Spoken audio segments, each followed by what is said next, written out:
Alright, hey guys, welcome back to the video, and today let's talk about 5 Bannerlord mechanics that all seasoned veteran players know about. Let's get right to it. First, you can actually change your perk selections for any skill for your main character and any other character that you have in your party at the time, whether a companion or family member. It's very easy to do so, and you can do this in any single town in the game. So all you have to do is first see what skill you want to obviously change.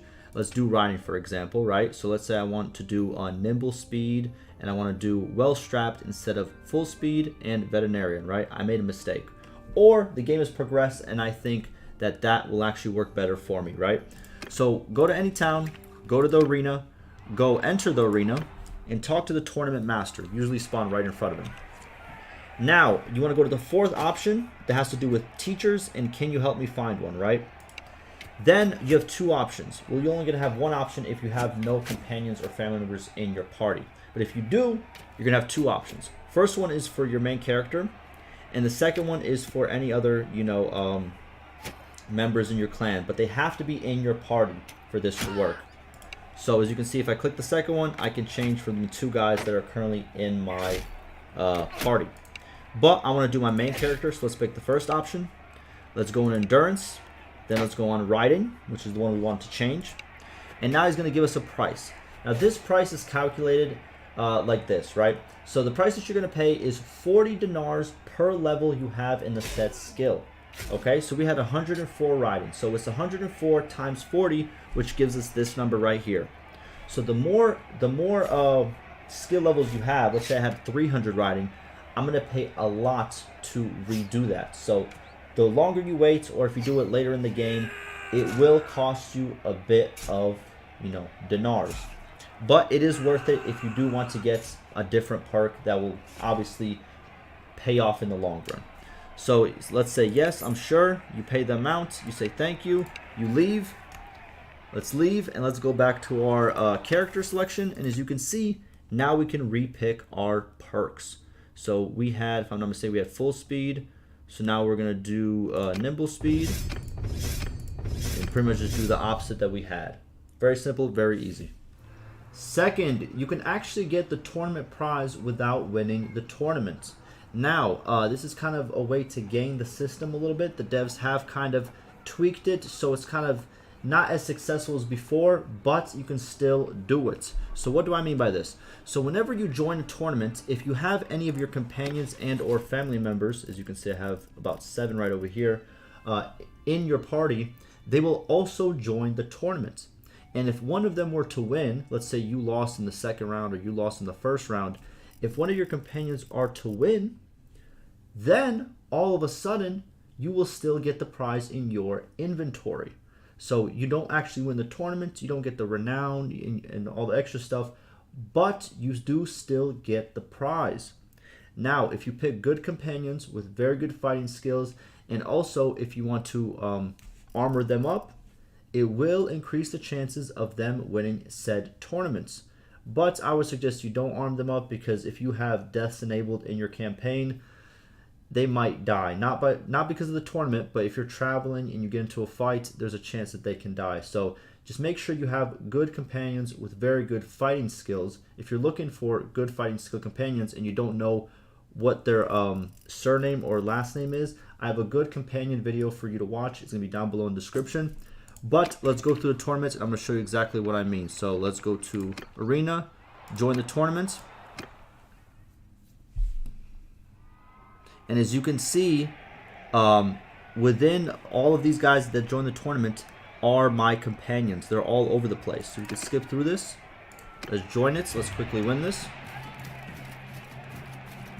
Like, this is one of my companions. So whenever you're in a fight like this, you kind of want your companions to all survive as much as possible. So the robber I don't think is mine, but I think the leopardess is mine. So I kind of want her and me to go to the 2nd stage. Because the further your companions go, the bigger the chance that they have to win if you are to lose, okay? So whenever you're in the starting stages, make sure you take out, the troops or, the people who aren't inside of your party. And make sure the people inside your party go farther. And again, this won't work in every tournament, but it's kind of like another safe cushion for you. So let's skip this, and now we're going to be in here. So we want to take out the green guy first, and I think these two are on my side. So where's the green guy? Let's go over here. Yes, we have to take him out. There we go. There it is. Alrighty, so unfortunately at this time we didn't get it, but there is a chance that my companion could have won and gotten to the last stage, and then all of a sudden, even if I lost this one or if I won this one, guess what? Either way I would get the prize. But again, it doesn't happen in every tournament, but in some tournaments you will get to, you know, even if you lose, you will still get the prize. There you go. Now let's get the last one.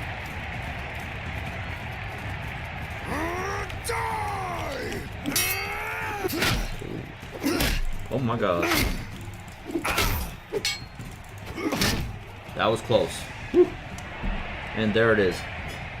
But again, as you can see, my companions did make it all the way to the second, pretty much second to last stage. And, you know, the more companions you have, the more family members you have, and the better they are, eventually you will get into the situation where, hey, I might have lost, but guess what? I still got the prize at the end because one of my companions won it for me, or family members.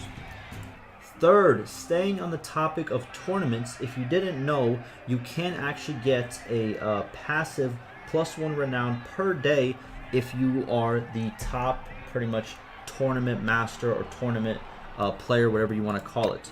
So as you can see right over here, there's a leaderboard whenever you enter the tournament, right under enter the arena. And as you can see, it shows all the heroes that will participate in tournaments and their victories.